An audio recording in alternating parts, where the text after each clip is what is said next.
Ladies and gentlemen, please join me in welcoming the next President of the United States, Mr. Don. I love it. I love those hats. So sit down. Are you able to sit down? Yeah. Good. This is a little bit different. You crammed a lot of people into this venue, huh? Yeah. So we're going to do a lot of question and answer. I'll just say a few words to start off.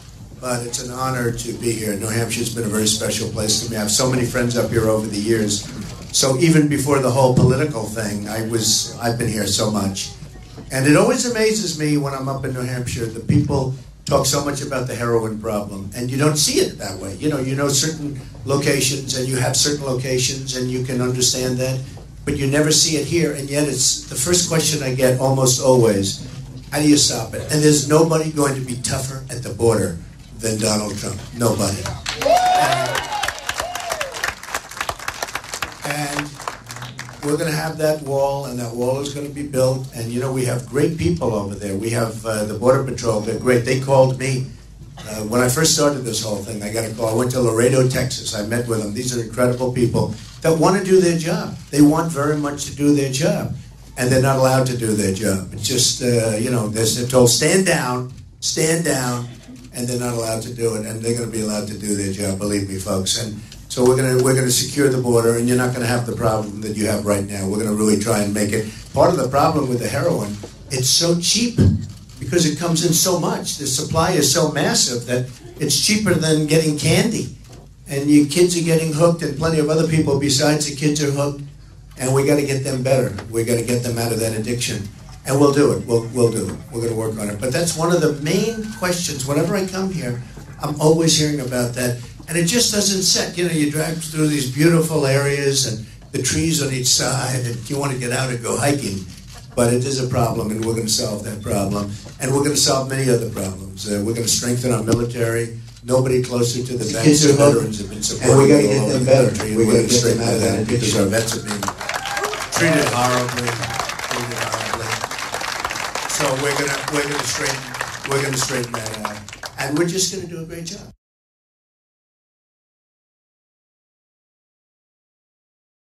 Problem, and we're going to solve that problem, and we're going to solve many other problems. We're going to strengthen our military. Nobody closer to the vets, the veterans have been supported. Oh, thank you.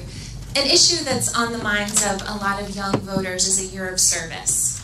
Research shows that 5 million young Americans would step forward and serve their country for a year with programs like City Year and Teach for America, if given the opportunity. However, today there's only 60,000 positions, so not enough room for that 5 million. So as president, what will you do to expand national service opportunities so that it's a common opportunity for every young American? Right, it's a good question, and a lot of people, Obama used to talk about it, but like a lot of other things, it never happened with Obama. We're going to look at it. A lot of young people are asking that question, and it's a way to get started, and there's something beautiful about it. So we're going to look at it very seriously. But it's a thing, actually, the Democrats always talk about it, and nothing ever happens. So you watch, okay? Thank you. Very good. Yes, sir. Go ahead. Thank you. My name is Bill Simmons, and I just have a brand new granddaughter, love of my life, and I want to know that be able to tell her under a Trump administration that first she will be safe, and second that she will have an equal shot and equal pay for with the guys. Yeah. Well, and number one, she will be so safe. She will be so safe. I don't consider ourselves safe right now. You look at our border, we're taking in the folks with look, the migration is a horrible thing, and we all have a heart, and we see what's going on. But we can't afford to take our chances. We don't know who these people are. You see what 2 radicalized people did in California a few months ago, 3 months ago. We're going to be very tough, okay? We're going to be very tough at the borders. We're going to have to be. And if we're not, we're just not smart people.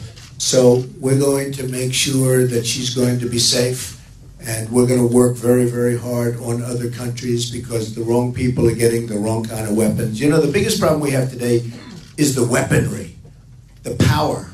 It's never had power like this. And frankly, I was never in favor of the war of Iraq. I was against it, and I was right. The only one now running that was against, other than somebody else that's running on the other side as a communist, is running as a communist. But But we do have to, because what's happening now is the power of these weapons. We have to be respected as a country. And when we say don't do it, they're not going to do it. And one of the things that has happened, our military has been totally depleted. I don't know if people see it, but our military has been totally depleted. It's depleted. It's, you know, we need so badly strong military. Not to use it, just we're not going to be messed around with by anybody. When we speak, people have to listen. And that's not the way it is right now. We've let so many people down. And we've let our military down. We have people that are tremendous service, people that have been, you know, they go to Annapolis, they go to West Point, they go to the Air Force Academy. They come out, and we're not picking our toughest and our smartest. We're using people that are politically correct. I see it all the time. I see these generals being interviewed on television. I hate to see generals interviewed on television. I don't want to see my generals interviewed on television. They shouldn't be. I always think in terms of General MacArthur, General George Patton. We have great people. We have to find our best people. We have to do so great with the military. So we're going to make our country so strong like it hasn't been maybe ever. Maybe ever. Because the real problem today is the power of weaponry. And if the wrong people get a hold of the wrong weapon, we've got problems like you've never seen before, like you've never envisioned before. The World Trade Center would be peanuts by comparison. So we need the proper leadership, and we don't have it now. And by the way, Hillary and Bernie, that's not the proper. Remember Hillary's ad in bed if you get a call at 3 o'clock in the morning? Well, guess what? She got that call. She didn't answer it. Right? So we have to stop that. Okay, question. How about back here? Go ahead. Go ahead.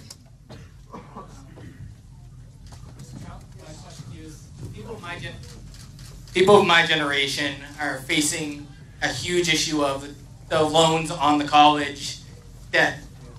What are you going to do as president to try to fix that? Because many of my friends are now graduating college and they're $100,000 in debt and they're not able to go out, find a job, start a business, or even start a family and get a mortgage for a house because the banks are denying them because of that. And the interest rate just continues to increase on those. Did you graduate? Are you graduating? I'm at UMass Lowell. Oh, I'm good. paying for it because I'm in the National Guard. Oh, I see. Okay. Very good. All right. It's a question I'm hearing all the time where young people are really financed up to the hilt. They can't breathe. And I'll tell you, there's two things I'm going to do about it. I'm going to look into colleges because, you know, this is a conduit, the young people. They get the money, they borrow from the federal government. It's one of the only things the federal government makes money on because they're charging these kids a lot of money and they make money. You know, the federal government makes a lot of money on these loans to students because, for one thing, the students want to pay off their loan and they work hard to do it. The biggest problem we have is the students come out and there's no jobs, right? They come out, there's no job. They wouldn't mind. They don't mind borrowing a little money. The other problem they have is the schools are too expensive. Because if you look at these schools, what they've done is they've increased the numbers so high because the federal government's going to pay for it. So the government gives them all of this money, and they keep going up, up, up, and people get more and more money that run the schools, and they spend more and more money. And I'm going to find a way that we got to stop it. Because if you look at the cost of running these schools, so now what they do is they get more money from the kids, and they just keep getting more money, more money, more money. The fees keep going up, up, up, and we're going to find a way. We're going to do something with regard to really smart financing. And we're going to lengthen it out and lower the cost, but we have to do something. The biggest thing we're going to do is we're bringing our jobs back into this country. We're bringing them back from China. We're bringing them back from all over the world. We've been stripped. And one thing I can tell you, New Hampshire's been, I mean, you're the prime example. You go around, you see some of these buildings around here that used to have factories, and now they may be converted to senior citizens and different things, but they're taking business like crazy. And so many other places. We're bringing our jobs back so that when they get out, they're going to have a job because that solves all problems. But the cost has gone up way more than it should have, okay? Arnold, I know Al is not here today, but we forgot to do one very important thing before we started, and we forgot to do the Pledge of Allegiance.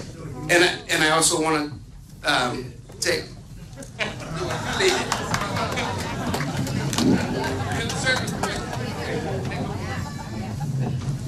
I pledge allegiance to the flag of the United States of America and to the republic for one nation, under God, indivisible, with liberty and justice for all.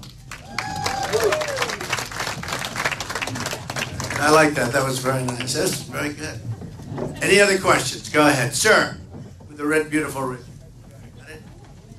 Trump, Yes. with your permission, I'd like to make some statement of fact here as to why you must be the President of the United States. Oh, I love this guy. I love him. This is the kind of question like a good statement. No, go ahead. I'm not pandering, Mr. Trump. I've worked in 62 countries in my career. My wife and I both were chief of the CIA. We were in Vietnam. We evacuated Nam, we evacuated Tehran, so I've seen a little bit of the country and the world. I was in countries where the trail of corruption from Bill and Hillary Clinton, 90% of the people in here have no idea of what the bought and sell people in this government have done to us and to our economy. I'm sure everybody lost money back in 2008. I know I've not recovered. There's reasons for that. One of them is your arch enemy, the Federal Reserve, who's not a federal government agency. It's private. It's owned by banks in New York, banks in Switzerland, banks in France. Most people don't know that. They've printed money to the point where $22 billion in debt. It's true. What I want to bring up is a book that every American patriot should read. My wife got it off Amazon. It's called Clinton Cash: The Untold Story of How and Why Foreign Governments and Businesses Helped Make Bill and Hillary Rich. I've been through it, but when I read this, I think I needed a barf bag. It's that bad. How, in God's name, I know you're not bought and paid for, and I've told everybody, that's why I'll vote for you. I'd vote 10 times if I could. But how are you going to fight this corruption that now exists? It's such a great question. Well, first of all, I'm not bought and paid for. And you know, I'm self-funding my own campaign. All these other guys are not. I watched television, the different shows this morning, and I watched this stiff, Jeb Bush. He's a total stiff, Jeb Bush. Here's a guy, honestly, if you weren't in government, if he weren't in government, you wouldn't hire him to do anything, okay? You wouldn't hire him. If you had a company, you wouldn't even hire him. He's on every show. Donald Trump said this, Donald Trump said that. And then he said, see, I'm the only one taking on Donald Trump. I'm not afraid of Donald Trump. He's like a child. He's like a spoiled child. He spent $110 million on a campaign, and he's nowhere. And he's in favor of Common Core because he's not a smart man. He's in favor of Common Core. Think of it. He wants your children to be educated through Washington, and not smart. And you remember his famous statement about how they come over the border? They come over, it's an act of love. The illegal immigration's an act of love. These are the kind of people we have in government, largely. I mean, he's an example of a real stiff. But these are the people we have. With these people, you can never come up. And the last thing we need is another Bush. But there are other people in government that are just bad. And it's gotten totally out of control. And one of the reasons is, and some of them are smart. He's not. But you have a lot of people that are. But they're given tremendous campaign contributions by the drug companies, the oil companies. And so a lot of times you'll see things happening, and you'll say, how could that be possible? Like, I'll give you an example, the drug companies. They have total control over the different candidates, except me. I'm the only one on either side. I won't take the money. And the money that's been offered me, Bush raised $128 million, supposedly. Can you believe that? $128 million. What a waste of money. But he raised $128 million. I would have had a fund that would have been 10 times more than that if I wanted to, if I accepted the money. And I just decided I want to do this. I don't know, I'm not sure that I get credit for it, to be honest with you. You know, when the voters go to the voters, I don't know if they know this, if they realize it. I actually don't think it's worth it, probably, because I'll be spending a tremendous amount of money. Right now I'm way under budget. It's nice to hear the word under budget. You don't hear that, right? But I'm way under budget in terms of the campaign because I've gotten so much publicity I haven't had to advertise, essentially. But I don't know that I don't know that it's worth it, but it's really the right thing to do. Because when you have an oil company giving you money and you have to do something with oil governmentally, or when you have a drug company, so the drug companies sell their drugs for I'm talking about prescription drugs and different drugs to make people better. They sell their drugs. There's almost no negotiation. It's almost like if you walked into a drugstore and bought them right off the counter. And yet they're the largest purchaser of drugs in the world. If we had somebody that negotiated, like me, like somebody that, or if we had a favored nations clause, that we would pay, because this is almost better, because you put too much pressure on a negotiator, because they can become dishonest, okay? They end up being dishonest. They end up going to dinner with the drug company's head every night, and then all of a sudden you'll see things happen that aren't pretty. But you put what's called a favored nations clause on. So it says, because we're the largest purchaser, we will pay, maybe even, add this, 10% lower than the lowest price that they sell drugs to anywhere in the world. So wherever they sell, whoever has the lowest price, we get 10% lower. You would save probably $300 billion a year. One thing. That's one. Now you have the same stuff on military purchases. They buy planes and they buy missiles. They buy things that they don't want. I mean, I've read about it over the years. A lot of times they're ordering equipment that they don't want. The reason they're ordering that equipment is because the manufacturer of that equipment has the politicians totally controlled, okay? We're going to get the equipment that they do want. And we're going to get plenty of it. But this is the problem with politics. You know, you have people that are, in some cases, dishonest. In some cases, they are inherently dishonest because the system's a dishonest system. Who knows the system in a sense better than me? You know, I was on the other side. 7 months ago, I was a contributor, a big contributor to everybody. You know, I contribute to everybody. And I understand the system. And it's faulty. There are worse systems, but it's faulty. And we have to do something about it. So that's why it's an honor to be doing what I'm doing. I mean, we've had such a great reception. I mean, the one thing I'm asking, I don't want any of your money, but I'm asking you, you have to go out and vote tomorrow. You have to do it because, you know,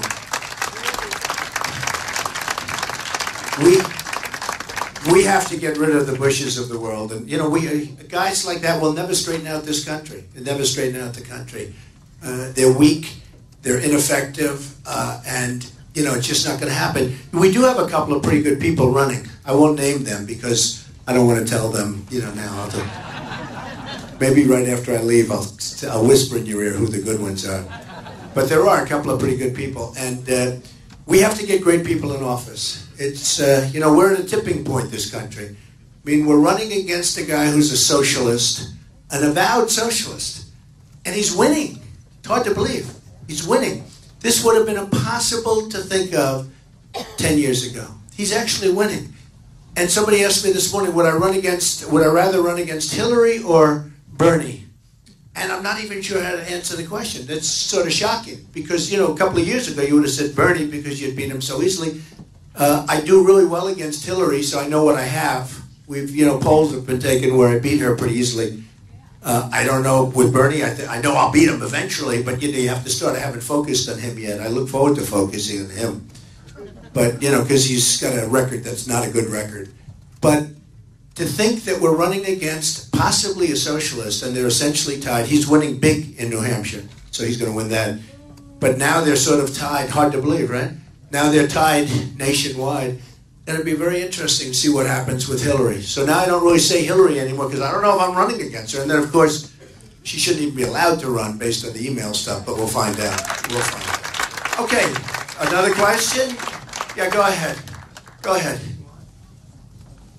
Thank you.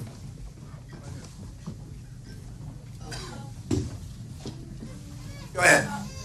I just turned 13 last week. He's reading the question. Now, I want to know who typed that out for him. Okay, go ahead. I'm worried about my future and for kids my age. What can you do to control the national debt that my generation will inherit? Okay, it's a good question. And a very fair question. We have $19 trillion in debt. We just made a horrible budget deal, approved by the Republicans, by the way. I hate to say it. You know, we know where the Democrats are coming from. But the Republicans were sent there to do things like get the debt down a little bit and then a lot. We're going to get the debt down. We're going to make our country strong. We're going to do some great things. Don't worry about it. Just go to school, get a good education. You'll be happy when you graduate. Okay? Good. Yes, ma'am. Hi, my name is Cheryl Jensen, and my question is, what will you do in your first 90 days of office, and also what will you do to improve our relationships with our allies? And our enemies, because, you know, we have some cases where we have enemies that could be allies. Like Putin said nice things about me, and some of the people standing on the stand said, you should repudiate those statements. I said, why? He said really nice, he called me a genius. He said, why would I tell him I'm not going to accept that statement, right? Wouldn't it be nice if we actually got along with Russia? Wouldn't it be nice? Wouldn't it be nice if we could get Russia to knock the hell out of ISIS instead of us spending $1 million a missile? Let them spend some of their money, okay? You know, but we have stupid people here. You know, we're people running and people in office, and I'd like to be able to get Russia to, you know, take a big hand and knocking the hell out of some of these enemies. These are bad enemies. You know, these are enemies that chop off your head. I don't know how you feel. The other night at the debate, how did I do in the debate? Good? Yeah. Time Magazine did a poll. Who won the debate? Legitimately. What was my final number? Anybody know? 67% or 70%. And second was like 5% and 6%. And it was second highest was like 5 or 6. And I got close to 70%. So I think we did really good. But one of the reasons I tell the truth. And what happened is they asked a question about, you remember waterboarding, right? And it was actually asked to Ted Cruz, a good guy. But he didn't like the question, you could see. And he was trying to be politically correct, and he didn't really want to get involved with the waterboarding because, you know, waterboarding is not a popular subject, although I view it as fine. And then it came to me, what would I do? And Ted was very queasy on whether or not he liked it, right? I said, waterboarding is not tough enough, essentially. We have people, now I didn't start off that way, I said we have people in the Middle East and other places that are chopping off the heads of Christians. James Foley's an example. Great guy. I know his parents very well. They're fantastic people. Head was chopped off. People's heads are being chopped off. This is not since medieval times has something like that happened, right? They talked about waterboarding. You know what waterboarding is? Peanuts compared to what we're talking about. So I said waterboarding's fine, and much tougher than that is fine too. I don't know, do most of you agree with that? Right? I guarantee you, those animals that are cutting off heads, when they hear that we're talking about waterboarding, you know, waterboarding is essentially a minor form of doing what they do, right? You know that. It's sort of, some people say it doesn't even qualify as that. It's fine. And much tougher than that is fine. When we're dealing with these animals, we can't be soft and weak like our politicians. They're soft, weak people. Okay? And we can't be politically correct. And I can guarantee you this, that those guys that are chopping off heads of Christians in the Middle East and others, and many others, when they hear that we're arguing about waterboarding may be too severe, it's not nice, they are laughing like hell to themselves. And they just go further and further and further. And I guarantee you that they are laughing like hell at the United States and say, can you believe those people? And all they're doing is looking for more people because they want to do the job. And with me, they've got a problem. They've got a big problem. Okay. Question. Go ahead. Thank you so much for being here in Salem, and thank you for talking about your willingness to work with Putin. National security experts, including 4-star General James Cartwright, say that we need 1,000 nuclear weapons at most to deter any adversary. We currently have 7,000. That's going to cost us $3 trillion over the next 3 decades. $1 trillion over the next 3 decades. Do you think you could work with Putin to cut our arsenals to 1,000 nuclear weapons so that we have money for conventional forces? Well, I'd rather cut his arsenals than our arsenals. I mean, part of the problem is we're cutting our arsenals. We keep cutting. And other people keep coming up and trying to develop nuclear. And until we get rid of them, I mean, we have to be protected. I hate when I hear we're cutting. Like your question is we're cutting. There's nothing worse than the nuclear. You know, my uncle was a professor at MIT for many, many years, and he used to tell me a long time ago about the power of nuclear, the power of weapons in the future. And I won't even get into it, but the power is so awesome that, it's a real problem. So I want people to cut their arsenals before we cut our arsenals. We like to cut, and will you follow? And I know for a fact that when they say they're going to cut, they don't cut. We cut, they don't cut. So with me, it's the deal. I will tell you, I'm going to get other people to cut. We have to do something with nuclear. We have to take care of this guy in North Korea, and I wanted China to do it. China got rich on the United States. The theft was incredible. The greatest theft in the history of the world is what China took out of the United States. They rebuilt China with the money they took out of the United States. So I want China to work on North Korea. They have total control. And you know who the number one partner of North Korea is? It's Iran.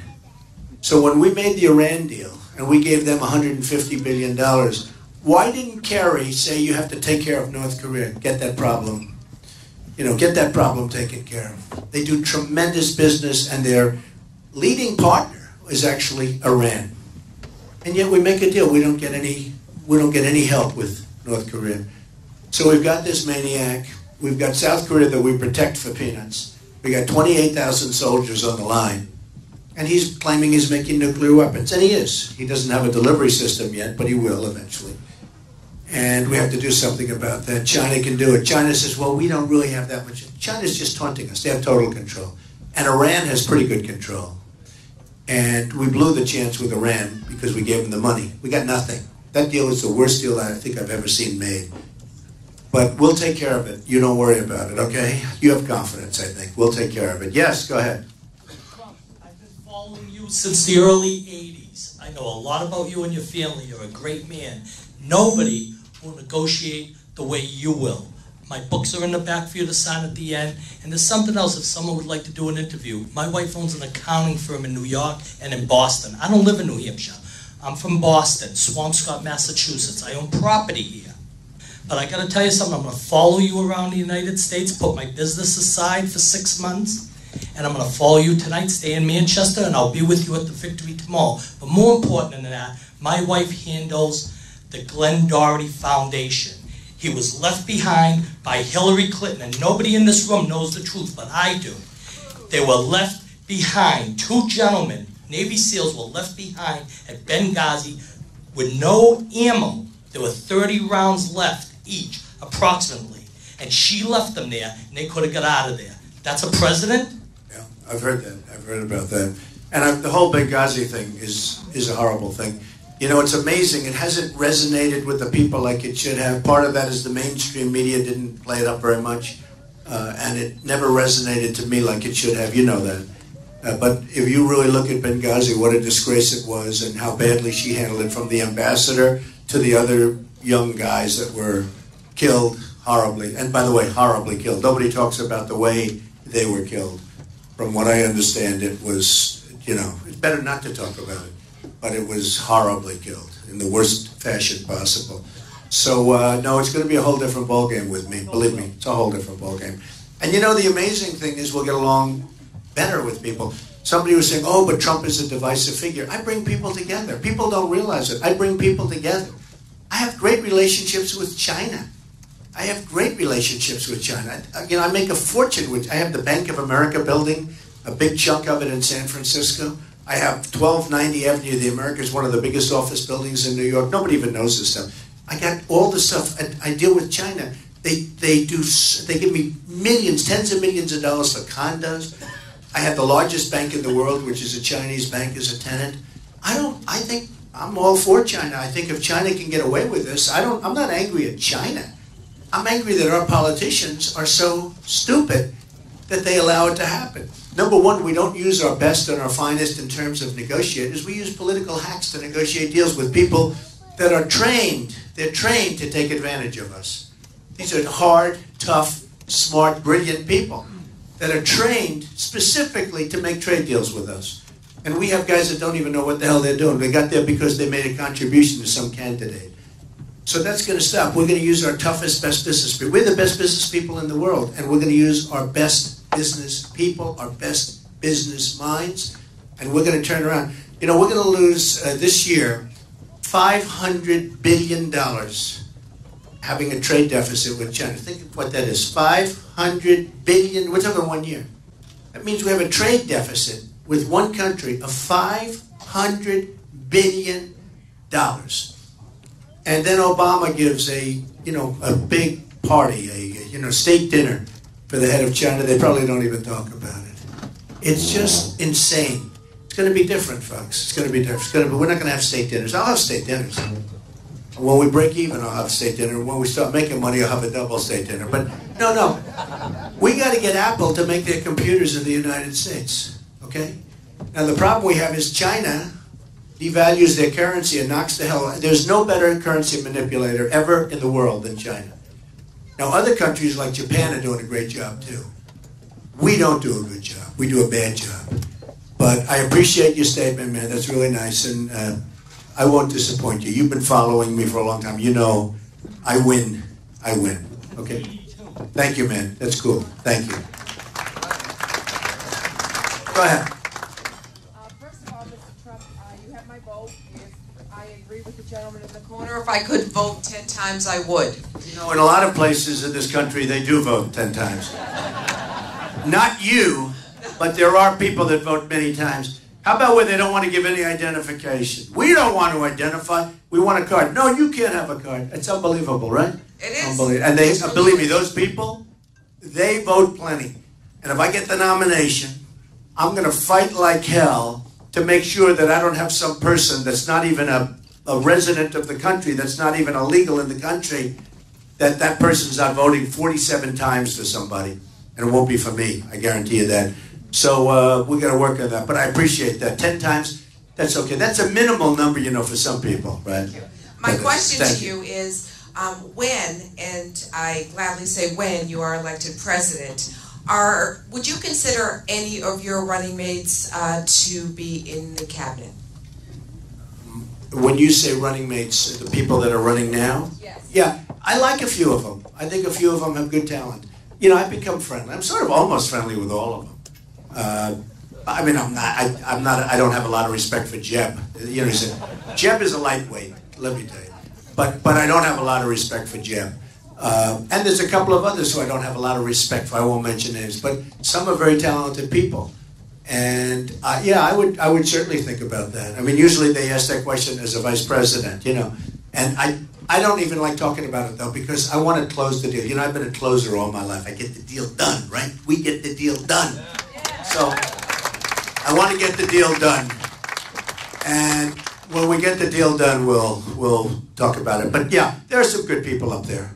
There are some good people. Nice question, and I appreciate the 10 votes. By the way, tonight at Verizon Arena, we're having an event. We're looking at 4,000 or 5,000 people. Now, I don't know if it snows. So I may be standing there by myself. The snow, why does it have to snow now? But we have the arena, and we've cut it, and we have this incredible curtain and backdrop, and I think it's going to be fantastic. And we're going to have 4,000 or 5,000 people there tonight.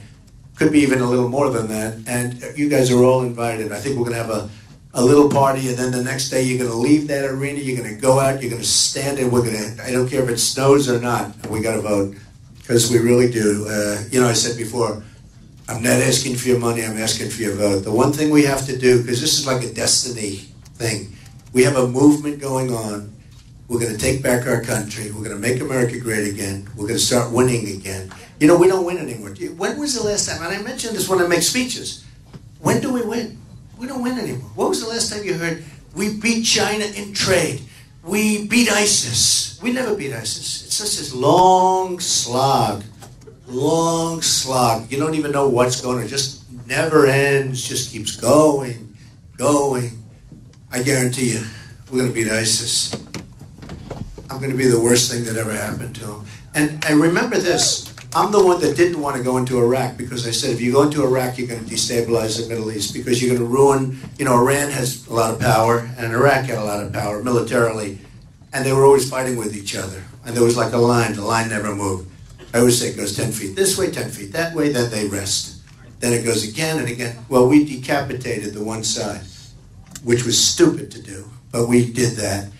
And by doing that, we've, destabilized the entire Middle East. And then Obama, that was Bush that did that. It was a mistake. And then Obama, remember, took Jeb 4 days, 5 days before he realized it was a mistake. He had no idea how to answer the question that his pollster told him. Obama then didn't get out the right way. He gave a date. How about this? He gives a date. We are getting out of Iraq on this date. And the enemy pulls back, and they say, why should we fight? They're leaving. So they get out. The enemy takes over. It's so sad. The way we run things is so sad. I'll give you another little example. A few months ago, remember the 50 soldiers that we're sending over? So he gets up and announces that we're sending 50 soldiers. Those soldiers have a target on their back. Why can't he keep his mouth shut? You know, we're so predictable. We need unpredictability. Sometimes I'll get a question from these people, and I'll say, I don't want to answer the question, because if I win, I don't want to give everything to the enemy. You know, they want answers for everything. The problem is, if you don't give them the answer, then they'll say you don't know, which is always a problem. It's our system. But we need unpredictability. We have such predictability. We have guys on television, yes, we're going to attack here. And then after that, we're going to attack here. And then we're going, that's the way we do it. The enemy's watching. And we need some silence. And we need unpredictability. We have to be more unpredictable. And you know what? And if it costs me votes, and if some people want to say, for instance, I was the only one that said hit the oil. I've been saying hit the oil for 5 years, right? I've been saying hit the oil, hit the oil. And Obama actually had one of his big military people come out a year ago. And they asked him on television, well, Mr. Trump is saying take the oil. What do you think? Because I actually said take the oil, not just hit it. I said hit it, but take it. And this military said, no, that wouldn't work because of it. I said, why wouldn't it work? In the meantime, it turned out I was right. And they've made so much, ISIS has made so much money with the oil that they're very powerful. Now, if you hit the oil, they're good for 2 or 3 years because they've made so much money. They're making $1 million a day with the oil. They were. Now they're still making a lot of money with it. So, but I said hit the oil. So they only started hitting it right after the horrible attack in Paris. And actually, it was the French that started hitting it before we did. We're not hitting it very hard because we don't want to, we don't want to cause, I don't know, did you hear this? We don't hit it hard because we don't want to cause environmental pollution. You know that, right? That's one of the reasons we're not hitting it. We don't want the atmosphere polluted. I mean, this whole country is so, these people, they don't know. They don't know. When they think that global warming is a bigger threat than Russia, nuclear weapons, China, ISIS, all of this, what's our biggest problem? Global warming. It's sort of funny, and I tell this story all the time. Obama's always talking about the carbon footprint. And yet he'll fly to Hawaii in a 747 and back to play golf. But we talk about the global footprint and the carbon footprint, and it's crazy. It's crazy. So all of that stuff will stop. One thing I would say, I love golf. I love the whole thing. I own many of the greatest clubs. I own Doral. I own Turnberry in Scotland. I own some of the greatest. I own like just about the greatest clubs in the world, many of them. But you know what? When you're in the White House, who the hell wants to play golf? And number one, there's so much to do. You got to get people together. And if you do play golf, I think it's great because, you get people together on the course. Do it with groups in the Congress and people like that you have to make deals with and people from other countries and play and have a good time and be their friends and cajole and make deals that are great deals for this country. Don't play with the same people you've been playing with, your friends. It doesn't do you any good. But if you were in the White House, who wants to leave? You're there for a limited period of time. You got to work hard, and you got to, to make deals like that, where you have to make deals with Congress, you have to get along with the Democrats, make deals, but make good deals. Good deals. Like Reagan used to do with Tip O'Neill. But to do that, you have to work hard. It takes a lot of time. It takes a lot of effort. And we're going to get great deals done. We're going to get great deals. We're going to bring the country back, because the country is really, right now, our deficit is phenomenal. Essentially, it says we lose a lot of money. Our deficit is just right through the roof, and we're going to make great deals, and we're going to bring it back. Yes? Go ahead. Thank you, Mr. Trump. We talk a lot about general policies, but I want to get a little bit more specific, if it's okay. I'm from a community in Connecticut, one you're familiar with, I won't name it. You own a home there. Greenwich? Yes, sir. Their plans... he's a rich guy. Did Hillary send you? No. There's plans in place now to relocate a few Syrian families in the community. The community has been very open and welcoming of these families. Some of their children are ages 5, 8, 10, 12, are planning to go to school there. I know we all probably know what your general policies are towards refugees. I'm wondering if you would be able to look at these children in the face and tell them that they are not allowed to go to school in a community. How long have they been here? Some of them are here and some of them have been here. No, how long have they been here? Some of them aren't here yet. Oh, I can look at their face and say you can't come here. Look, we have a country. I'll look them in the face.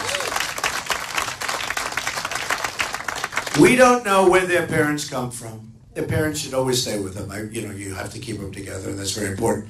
But we don't know where their parents come from. They have no documentation. They have no documentation whatsoever. I've talked to the greatest legal people. I've spoken to the greatest security people. There is absolutely no way of saying where these people come. They may be from Syria. They may be ISIS. They may be ISIS related. As you know, and you've been reading, they caught people with ISIS relationships to the migration, where they got pulled out, fully ISIS related. A lot of things that are strange. You look at the migration, there's so many young men in the migration. You say, where are the women and children? You know, there are women and children, but not a lot. And then you see them on cell phones. Where the hell do they get their cell phones? This is a migration. They have no anything, and yet they have cell phones. And then they have cell phones with ISIS flags on them. You've seen that. And worse, they have cell phones with a lot of bad stuff on them. A lot of bad stuff on them. But they have cell phones with ISIS flags on them. They're in the migration. Where the hell do they get the cell phones? Who the hell pays the bill? Who's paying the bill for the cell phone? And you say little things like that. Does that make any sense, okay? But you look at it and you say, we have enough problems. Now, I believe, look, I have a bigger heart than anybody in this room. And I think what we do is we take an area in Syria, or numbers of areas, we do safe zones. Where you build safe zones. Germany's in turmoil. All of these countries are in turmoil. The crime, by the way, is through the roof. You're going to have a revolution in Germany. Wait till you see what they do with Merkel. What she did is insane. It's insane. And I'm only saying, I know what you're doing, and I fully understand it, and we all have a heart. But we have to get the Gulf states to put up money. The Gulf states, Saudi Arabia, before the oil went down, so now they're making half. Saudi Arabia was making $1 billion a day. We protect Saudi Arabia for peanuts. We have leases where we have military bases. We pay them rent. We're paying rent, and we're protecting them. Who would do these deals?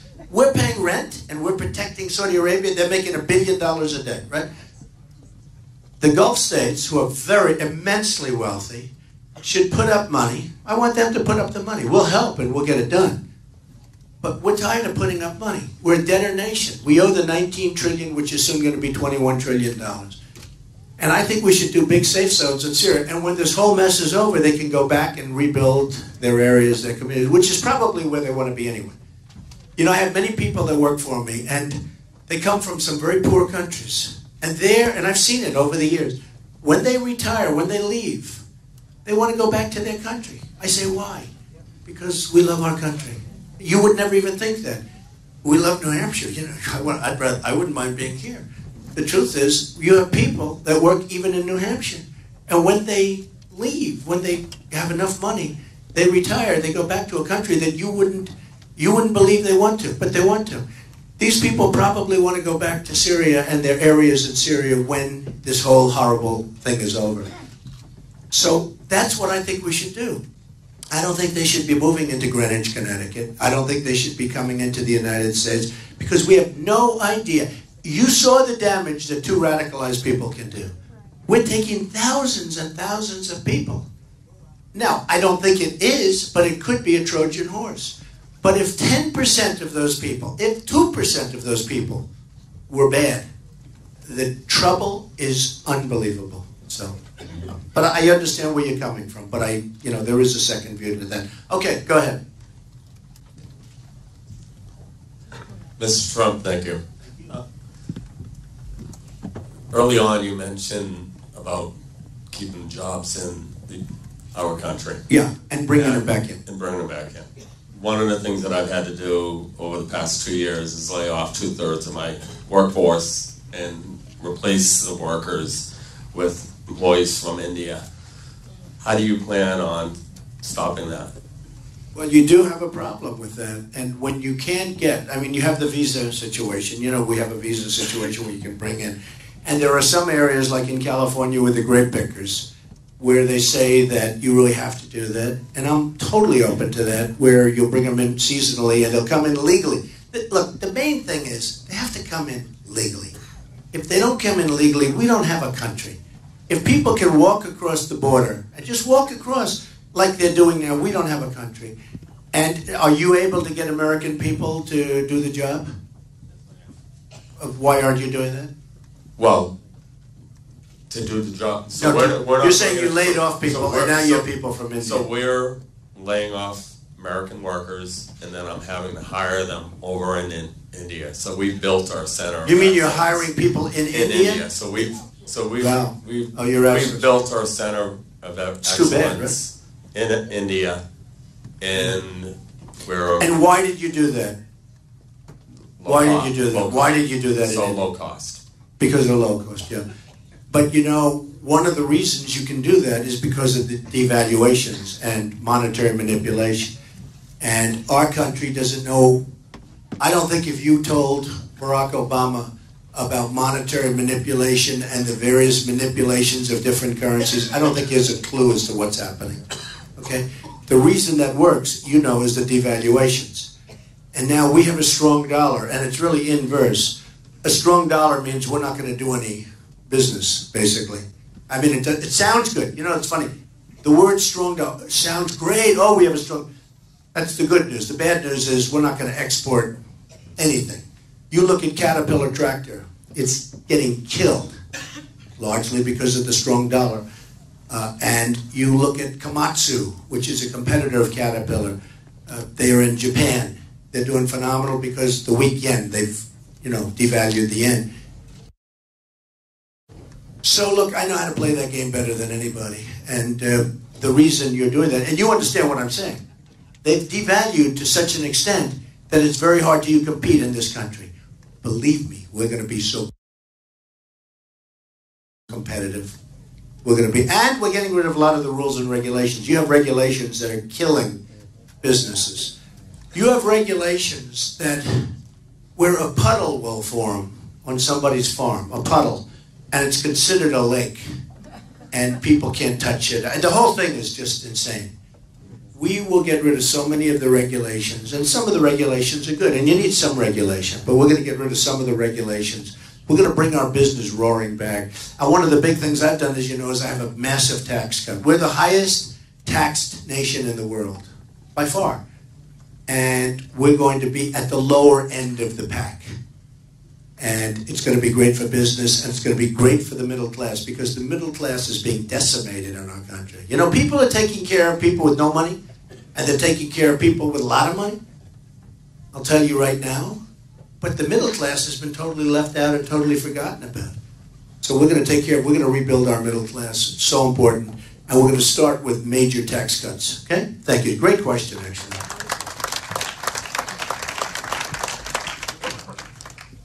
Hi. How are you? All right. I don't have a question, Mr. Trump, but speaking for myself and the rest of the women in this room, to see Melania in the White House would be nothing short of phenomenal. And when you say that she's as beautiful on the inside as she is on the outside, I think that's great. So go and make America great again. Well, I'll tell her. She's coming in a little while. So I'll tell her. That's so nice. Thank you. She will. She's a brilliant person. She's very beautiful, but she's even more beautiful on the inside. So I'm going to tell her you said that, okay? It's really nice. Oh, what is your name? Melanie. Thank you, Melanie. So nice. Close. How about one or two more, and then I want you to go back, go to work. I was going to say rest. Don't rest. We got to work in this country, right? But go back, do whatever you have to do, and come tonight if you want. But much more importantly, go out tomorrow and vote. We want to set a mandate. Okay, go ahead. How's it going, Donald? My name is Kevin. Hi, Kevin. I'm a union member, and I haven't heard anybody talk about the union debate, how, you know, obviously the Democrats usually get the majority of the union vote. I'm just curious, speaking of deals and stuff like that, you know, what could you say to the union people that would, get their vote? I love the question. I love it. So the Teamsters, over the years, I work in areas where we have unions, we don't have unions. Manhattan is 100%. If you're building a building, it's essentially 100% union. So I've worked with unions over the years. I've done very well with unions. And I have tremendous support within unions. And I have tremendous support in areas where they don't have unions. Like in Florida, they don't have very many unions. The workers love me. I mean, my support is really with those workers, those people. That's it, the policemen, the firemen, the construction workers, the lathers, the sheetrock workers, the electricians, the plumbers. That's where my support is. Every poll shows it. And it's also with very smart people, I have pretty much, my weakest support is with very rich people. Isn't that funny? I don't get along that well with the rich. I don't even like the rich people that much. It's like a weird deal. I grew up, my father would build houses in Brooklyn and Queens, and I worked with the construction trades, and I know how to build a house blindfolded, and I know how to build. And like I'm building a big hotel on Pennsylvania Avenue that everybody wanted, and I got from the federal government, the old post office. And it's 2 years ahead of schedule and under budget. You don't hear that stuff. And it's going to open in September, which is 2 years ahead of schedule. Think of that, 2 years. Can you imagine if we could run the country like that? And to a big extent, we can. And we're not going to have cost overruns. When we build a project, the project's going to cost $100 million. It costs $2 billion. Now think of it. Think if you're the contractor, and a project's going to cost 100. And I mean, you have examples of a hospital. You had one up here, didn't you? Where you had a hospital that cost like $1 billion. And you look at it, it looks like nothing. But they have cost overruns in the federal government that are massive. There's no reason for it. So, look, nobody knows that stuff because we have to rebuild our infrastructure of this country.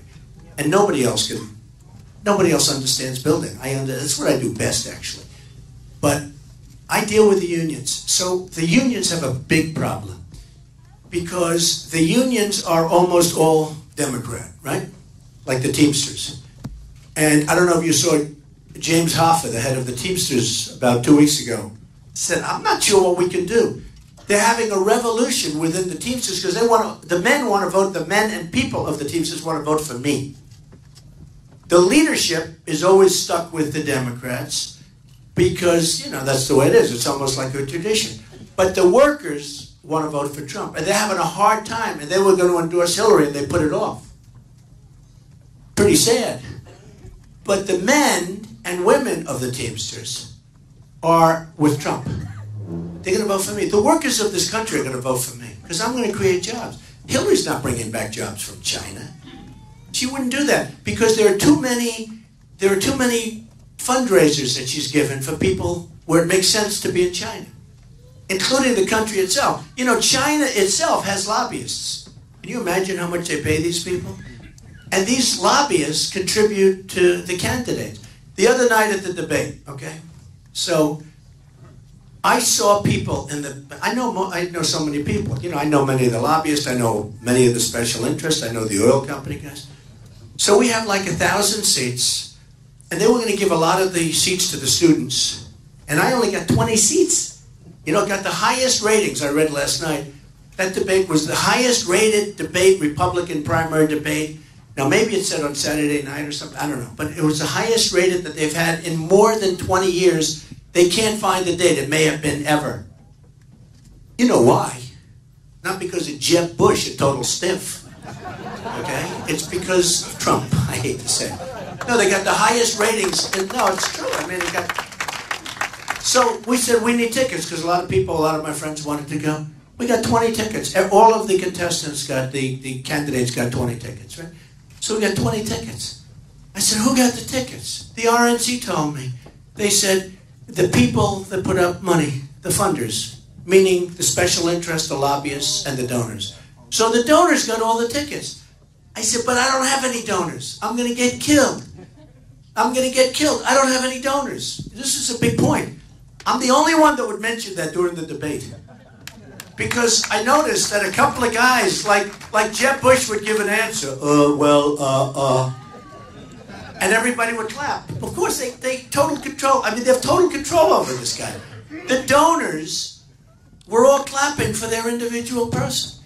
Now, here's the thing. I won the debate. Look, when Time Magazine said I had almost 70% of the vote, and you're talking about hundreds of thousands of people voting in.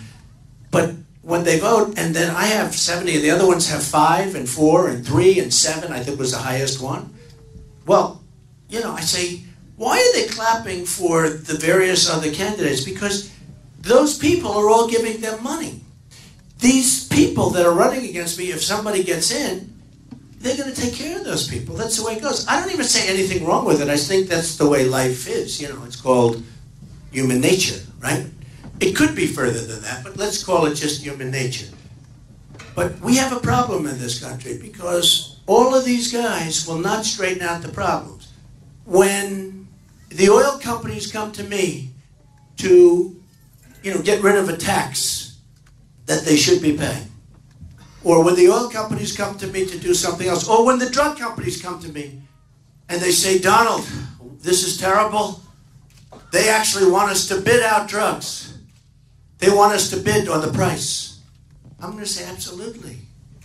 No other candidate's going to say that. Because the drug Johnson & Johnson, I mean, Woody Johnson, who is a big owner of Johnson & Johnson, he's a great guy. He owns the Jets. He's a friend of mine. But he's in charge of financing for Jeb Bush's campaign. I was just telling you, just unrelated, I was just telling you about the drug companies. He is an owner of Johnson & Johnson. It's Woody Johnson. So when he goes to Jeb Bush, do me a favor, Jeb, don't put out competitive bidding, even though it's going to save the country maybe $300 billion a year. Do you think Jeb Bush is going to put out competitive bidding? I mean, it's ridiculous. So, I mean, and that's the way life is. I'm not even blaming anybody. With me, you're going to get a fair shake. With me, again, I don't get any money from any of these special interests. And I know the special interests. I know them better than anybody. But I don't want their money. They've offered me so much money. Look, I've been #1 in the polls practically since the day I announced, which is June 16th. Right? When you're #1 in the polls, when you're #1, everybody comes to you to give you all the money you want. I could have had, I'm telling you, I would have had a $500 or $600 million fund. And I said, I can't take it. I'm not going to take it. I could have had the biggest fund ever created up until this point. So easy. Guys were offering me $5 million. Can I do 5? Can I do 10? I have one guy who's a very rich guy. He didn't even understand me. Every time I see him, no, you don't understand. And he's not even that political. And actually, I don't even think I'd ever be able to do anything for him because I don't even think he needs politicians. But he comes to me and goes, Donald, I can tell you what he does here. Fantastic success. And it's in Palm Beach, Florida. And every time I see him, he comes up to me and goes, Donald, no, you don't understand. I want to give you money. And I go, his name is Howard, his first name, okay? And he's such a good guy. I go, Howard, you don't understand. I don't want your money. And he goes like this, really? I don't understand you. He doesn't even understand. He's a really rich guy, really smart.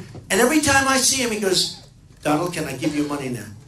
He doesn't want anything. He just wants to give me money, and I keep turning him down. And I feel a little foolish because, you know, my whole life has been about taking money. And I joke, I say, my whole life has been about being greedy. I'm greedy, I'm greedy, I'm greedy. Now, I'm going to be greedy for the United States. I'm going to bring in money for the United States and jobs. We're going to be greedy for the United States. And I have said, even some of my opponents say Trump can't be bought. I can't be bought, you know. It just can't be bought. I did too well. I made too much and I did too well. And that's the way it is. So I can't be bought. And that's what you need, folks. You need somebody that can't be bought. And there's nobody else in this whole deal that's not accepting massive amounts of money. You look at these guys, I look at the ads on television. There's so many ads. They're costing millions and millions of dollars. And it's all being paid for by lobbyists and special interests. And not me. When you see my ads on television, which are meager, I don't need too much ads. I mean, you know, people know pretty much who I am, what I am. But it's all being paid for by me. So anyway, I just want to thank you very much. It's a special group of people. I love doing this. I love these things even more than making a speech because I love to hear the feedback. I get some good questions, even from Greenwich. Look at them. He's been taping the whole thing, so we'll probably see it on television, but that's okay.